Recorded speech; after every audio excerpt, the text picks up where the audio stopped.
I think North Korea is the kind of place that fascinates a lot of people, and the simple reason that I find it fascinating is because so many people spend a lot of time focusing on North Korea, but yet still we know so little about it. As soon as you learn one thing, it brings up 10 more questions about something else. There's a lot that we know about from the outside world of our media, of how we perceive North Korea. But I also think, as a traveller, that it's necessary also to go and see.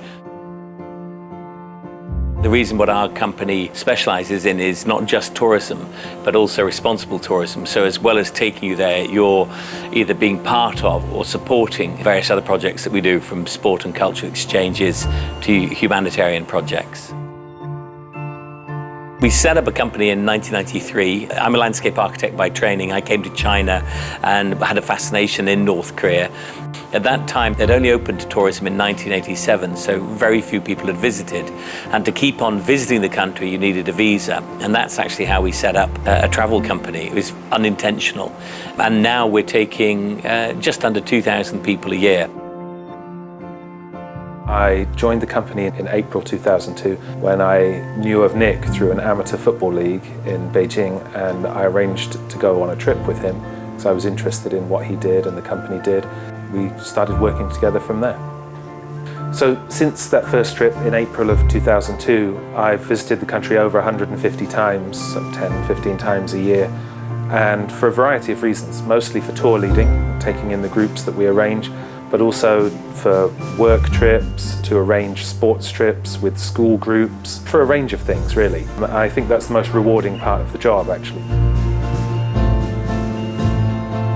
We arrange a number of cultural projects in North Korea, range from working with the Pyongyang International Film Festival and facilitating international submissions to the festival, to working with foreign artists, helping them go to the country and producing new photographic works, films, different cultural events also.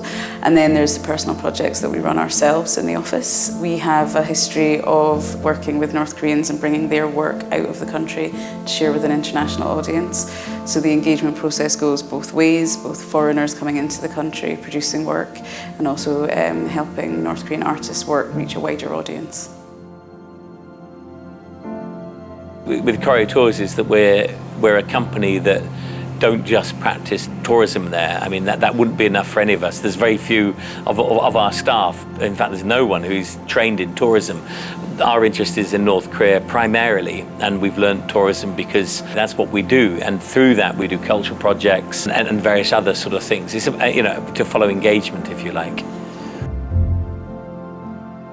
We've established ourselves as the experts in tourism and culture in North Korea, and therefore we're often approached by different organisations who want to be able to produce projects in North Korea. And because we have such strong relationships with different agencies inside the country, we're able to help make those things happen. Koryo has always been an apolitical company, and of course we're aware of the controversies and the political issues that surround the country that we choose to work in.